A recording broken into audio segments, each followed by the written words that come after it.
लगभग मुझे ध्यान है 2000 से भी अधिक संख्या में श्लोक हैं, जिसमें और ज्यादा हो सकती हैं। 2 या 3 हजार श्लोक प्रमाण उन्होंने जयोरे महाकाव्य की रचना की है। इसके उपरांत भी प्रकाशन का कोई विकल्प उन्हें नहीं। हीरालाल जी पंडित सिद्धांत शास्त्री साडूमल, उन्होंने गुरुदेव के सामने बात रखी थी कि महाराज, हम ब्यावर या अन्यत्र राजस्थान में गए थे, उनके दर्शन भी किए जब वो दीक्षित हुए थे उस समय की बात, और उनके सामने बात रखी कि महाराज, आपने इतना कठिन परिश्रम करके अपने साहित्य की रचना की, सृजन किया आपने साहित्य का, इसके उपरांत भी प्रकाशन, क्योंकि वो लिख करके रख दिया था और उसके ऊपर धूल पड़े। सोचो, विचार करो, जा करके ढूंढ करके निकाल करके लाए और उन्होंने कहा महाराज, इसका प्रकाशन अभी भी नहीं हुआ है, इसका प्रचार प्रसार होना चाहिए। तो आचार्य ज्ञान सागर जी महाराज कहते हैं, मैं प्रचारक बाद में हूँ, पहले साधक हूँ। मैं प्रचारक बाद में हूँ, पहले तो मैं साधक हूँ। हमें साधना करनी चाहिए। उपयोग हमारा लग गया, लिख लिया, ठीक है, उपयोग में आता है तो आपका विषय है, मेरा और कोई विशेष नहीं, किंतु हमारा उपयोग लगना चाहिए। इतने महान विद्वान होने के उपरांत भी प्रचार करने की भूख उनके अंदर नहीं है। क्या प्रचार करना? साधना करते चले जाएं तो अपने आप सुगंधि फैलती चली जाती है साधना की, किंतु साधना कोई नहीं करना चाहता। मंच पर बैठ करके वह प्रचार प्रसार करना चाहता है। क्या प्रचार प्रसार आप करोगे? संभव नहीं है। एक विद्वान साहित्यिक क्षेत्र में भी, आध्यात्मिक क्षेत्र में भी, सिद्धांत के क्षेत्र में, न्याय के क्षेत्र में और दर्शन के क्षेत्र में भी काफी उद्भट विद्वान थे, और उन्होंने सोचा कि इसका प्रचार प्रसार मात्र अपने देश तक सीमित नहीं रखना चाहिए, अदर कंट्री में भी जाकर के इसका प्रचार प्रसार करना चाहिए। इस उद्देश्य को लेकर के वो निकले हैं। प्रभु की प्रार्थना करते तो फिर भी ठीक था, किंतु प्रार्थना भी वो कराना चाह रहे हैं। प्रार्थना करना नहीं चाहते वो, किंतु प्रार्थना कराने की भूख उनके अंदर आ गई। मैं इसका प्रचार कर लूं, और एक दिन वो निकल पड़े, जलयान से निकले, और वो विद्वान के साथ कुछ और भी साथी लोग थे, और जा रहे हैं जहाज के माध्यम से, हवाई जहाज नहीं, जलयान के द्वारा। और एक दिन 2 दिन हुआ और चारों ओर वो समुद्र में यात्रा हो रही है, पानी ही पानी दिखाई दे रहा है और कोई नहीं। और इसके बाद दूर जाने के उपरांत एक द्वीप दिखाई देता है। उन्होंने सोचा, हाँ ठीक है, जहाज को अब रोकना चाहिए। इस द्वीप में भी कुछ लोग होंगे, उनके लिए कम से कम हम ज्ञान दान दे दें। दान की चर्चा की है ना, कल परसों भी की थे सप्तम अध्याय में। त्याग अलग वस्तु और दान अलग वस्तु, और मात्र दान यदि मान लो परोपकार की दृष्टि से यदि मान लो देना चाहें, बिल्कुल देना चाहिए, किंतु वह केवल दूसरे को प्रभावित करने की अपेक्षा से वहां पर पहुंच गया है, और उस जहाज को रोक देता है और देखता है तो वहां पर कोई दिखाई नहीं दे रहे हैं। और दूसरी तरफ उसने नजर डाला तो 3 व्यक्ति दिखाई दिए जो बहुत वृद्ध थे, उनकी दाढ़ी बड़ी हुई थी और सिर के बाल भी बड़े हुए थे, सफेद सफेद बाल दिख रहे थे और 3 वृद्ध थे। उनसे पूछा, क्यों और भी कोई लोग रहते हैं क्या आपके पास, आपके साथ? नहीं, कोई नहीं रहते, यहाँ पर हम 3 ही रहते हैं और प्रभु भजन करते हैं। और उनके बदन पर वस्त्र नहीं, किंतु वृक्ष के कुछ पत्र, छाल इत्यादि ओढ़ करके ही वो साधना कर रहे हैं। उस साधना की हम प्रशंसा नहीं करना चाहते हैं, किंतु एक प्रतीक के रूप में एक प्रसंग आपके सामने रखा जा रहा है। और हम 3 ही लोग रहते हैं, तुम लोग क्या करते हो? हम कुछ नहीं करते हैं, प्रभु की प्रार्थना करते हैं। कौन सी प्रभु की प्रार्थना करते हैं? अब सुनाओ थोड़े बहुत। हम कुछ नहीं करते हैं, खड़े हो जाते हैं और ऊपर की ओर, आसमान की ओर देखते हैं और प्रभु से प्रार्थना करते हैं, भगवान हम 3 लोग हैं, हमारी आप रक्षा। हम 3 लोग हैं, आप हमारी रक्षा करो। इस प्रकार हम प्रभु को याद करते हैं। इतना ही नहीं, हाँ इतना ही करते हैं, हमारे पास ज्ञान नहीं है।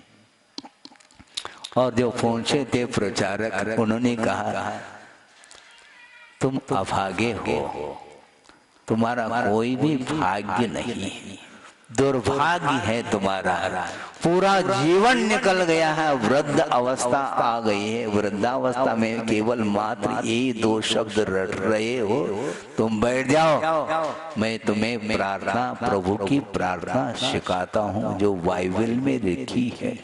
वो साहित्यकार थे, उन्होंने कहा मैं आपको प्रार्थना सिखाता हूँ, और सिखाया, प्रार्थना सिखा दी। प्रार्थना सिखाने के उपरांत अच्छी तरह से उन्होंने सीख ली, ऐसा समझ करके वो वापस अपने देश की ओर रवाना हो जाते हैं। अब होता क्या, 1 दिन 2 दिन हुआ, वापस देश की ओर रवाना हो रहे हैं और एक व्यक्ति ने पीछे मुड़ करके देखा, एक छोटा सा काला काला सा धब्बा देखने को उनको मिला। और गौर से देखा थोड़े देर बाद तो एक ने 3 काले काले धब्बे जैसे दिखाई दे रहे हैं। और विद्वान को, जो उनके साथी थे, उन्होंने कहा कि पंडित जी ये कुछ अलग से लग रहे हैं, ये काले काले क्या है? अभी तो यहाँ से तो हम आ रहे हैं, इधर जा तो नहीं रहे अपन, उस द्वीप से तो इधर आ रहे हैं और द्वीप तो काफी दूर रह गया है, लेकिन ये कुछ बात समझ में नहीं आती, किंतु ऐसा प्रतीति में आ रहा है कि वो हमारी ओर बढ़ते चले जा रहे हैं। तो उन्होंने, पंडित जी ने कहा कि ये बढ़ते तो जा रहे हैं, लगता ऐसा है, अरे ये तो समुद्री जीव हैं, पशु हैं, ऐसा लग रहा है, जो कि हमारी ओर बढ़ते चले जा रहे हैं। इतने में एक व्यक्ति ने कहा कि पंडित जी ये पशु नहीं हैं, ये वे ही 3 वृद्ध हैं जो बढ़ते चले आ रहे हैं। अरे देखता है तो ये वही 3 वृद्ध चले आ रहे हैं, लेकिन ये समुद्र कैसे पार करते आ रहे हैं, जैसे सड़क पर चल रहे हैं इस प्रकार वो दौड़ते चले आ रहे हैं। और उन्होंने कहा पंडित जी ने कि जहाज को रोको थोड़ा सा, और रोक दिया, और वो 3 वृद्ध आकर के विद्वान के सामने खड़े हो जाते हैं। पंडित जी आपने जो प्रार्थना सिखाई थी वो हम भूल गए हैं, पुनः आप सिखाने का कष्ट करें। तो विद्वान ने कहा बहुत अच्छी बात है, सिखाएंगे, इसमें कोई बाधा नहीं, लेकिन तुम लोग दौड़ते दौड़ते कैसे आ गए समुद्र में, डूबे क्यों नहीं, क्या मामला है? कुछ नहीं, इसमें क्या बात है। हम खड़े हो गए और प्रभु को याद किया कि भगवान हम प्रार्थना सीखने जा रहे हैं पुनः, इसलिए आपको याद कर रहे हैं, बस हम न डूबे, बस इतने प्रभु को याद करने से हम चले आए दौड़ते दौड़ते। तो विद्वान ने कहा बहुत अच्छी बात है, अब तुम्हें नए सिरे से प्रार्थना सिखाने की कोई आवश्यकता नहीं, जो पहले प्रार्थना तुम करते थे वही करते रहो। अर्थ क्या हुआ? हम प्रभु के सामने खड़े होकर के प्रार्थना करते हैं, किंतु प्रभु हृदय की आवाज को सुनना चाहते हैं। प्रभु को शब्दों की कोई आवश्यकता नहीं, टूटे फूटे शब्दों में भी यदि आप प्रभु की आराधना करते हो तो आपके हृदय की आवाज को सुनने के लिए बैठे हैं भगवान, ये ध्यान रखो।